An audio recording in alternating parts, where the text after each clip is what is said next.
আপনার বাচ্চার বাবা যদি সত্যি সত্যি আপনার স্বামী হয় তাহলে ডিএনএ রিপোর্ট আলাদা হলো কিভাবে? একটা উপায় আছে।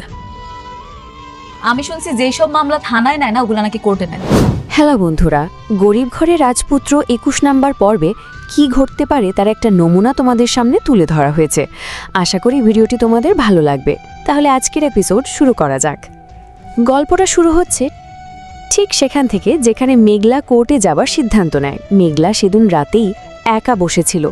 চারদিকে নীরবতা, কিন্তু তার ভেতরে ঝড় বইছে। সে নিজের পেটের ওপর হাত রেখে ধীরে ধীরে বলতে লাগলো, আমি হারব না। আমার সন্তানের জন্য আমি সব কিছু করব।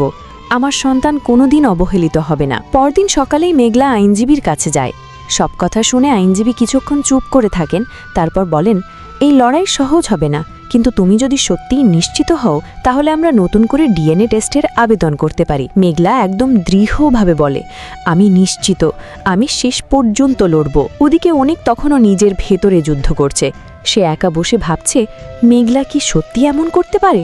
সে যতই নিজেকে শক্ত রাখার চেষ্টা করে ততই তার ভেতরে কষ্ট বাড়তে থাকে। এই সময় হঠাৎ তার কাছে একটা খবর আসে।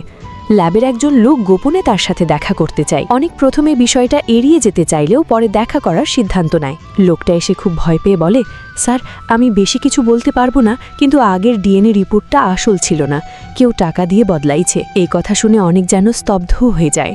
তার মাথায় যেন সবকিছু এলোমেলো হয়ে যায়। সে বুঝতে পারে সে হয়তো সবচেয়ে বড় ভুলটা করেছে। এদিকে রাতুল নিজের অফিসে বসে সবকিছু কন্ট্রোল করার চেষ্টা করছে।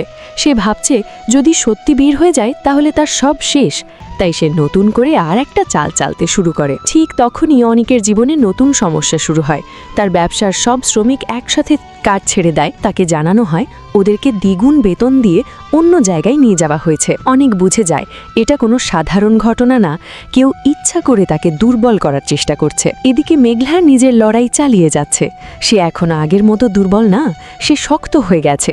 সে জানে তার সামনে অনেক বড় যুদ্ধ। মাঝখানে একটু বলে রাখি বন্ধুরা, আপনারা যদি এখনও আমাদের চ্যানেলটি সাবস্ক্রাইব না করে থাকেন তাহলে অবশ্যই সাবস্ক্রাইব করে নিন, কারণ আমরা নিয়মিত এই ধরনের নতুন নতুন গল্প এবং এপিসোড নিয়ে হাজির হই। ভিডিওটি ভালো লাগলে একটি লাইক দিয়ে আমাদের সাপোর্ট করবেন। এখন আবার গল্পে ফিরে আসা যাক। অনেক একসময় সিদ্ধান্ত নেয় সে সরাসরি মেঘলার সাথে দেখা করবে। সে গিয়ে দাঁড়ায় মেঘলার সামনে। অনেকক্ষণ চুপ থেকে বলে, আমি তোমাকে ভুল বুঝেছিলাম। তখন মেঘলা ঠান্ডা গলায় বলে, এখনই সব বলে কোনো লাভ নেই, আমি যা হারিয়েছি সেটা আর ফিরবে না। অনেক বলে, আমি সত্যটা বের করব। মেঘলা বলে, তাহলে প্রমাণ নিয়ে এসো। এই কথার পর দুজনের মধ্যে একটা অদ্ভুত নীরবতা তৈরি হয়। কেউ কিছু বলে না, কিন্তু দুজনেই বুঝতে পারে এখন সবকিছু বদলে যেতে পারে। অন্যদিকে রাতুল তখন বুঝতে পারে পরিস্থিতি তার হাতের বাইরে চলে যাচ্ছে। সে এবার আরও বড় কিছু করার পরিকল্পনা করে। সে ঠিক করে যদি প্রয়োজন হয় তাহলে সে সরাসরি মেঘলাকে ক্ষতি করবে। এদিকে কোর্টের নতুন করে ডিএনএ টেস্টের আবেদন গ্রহণ করা হয়। সবার চোখ এখন সেই রিপোর্টের দিকে। ঠিক তখনই আর একটা বড় টুইস্ট আসে। ল্যাবের ভেতরের একজন কর্মচারী গোপনে আসল রিপোর্টের ডেটা বের করে। সে সিদ্ধান্ত নেয় এইবার সব সত্য প্রকাশ করবে। শেষের দিকে দেখা যায় অনেক সেই প্রমাণ হাতে পায়, আর দূরে দাঁড়িয়ে থাকে মেঘলা। দুজনের চোখে চোখ পড়ে, কিন্তু কেউ কিছু বলে না, কারণ এবার কথা না, প্রমাণই সবকিছু বদলে দেবে। গল্প এখানেই শেষ না, বরং এখান থেকেই শুরু হবে আসল লড়াই। তাহলে বন্ধুরা, এই গল্পটি তোমাদের কাছে কেমন লেগেছে অবশ্যই কমেন্টে জানিয়ে দিও, আর চ্যানেলটিকে সাবস্ক্রাইব করে দিও।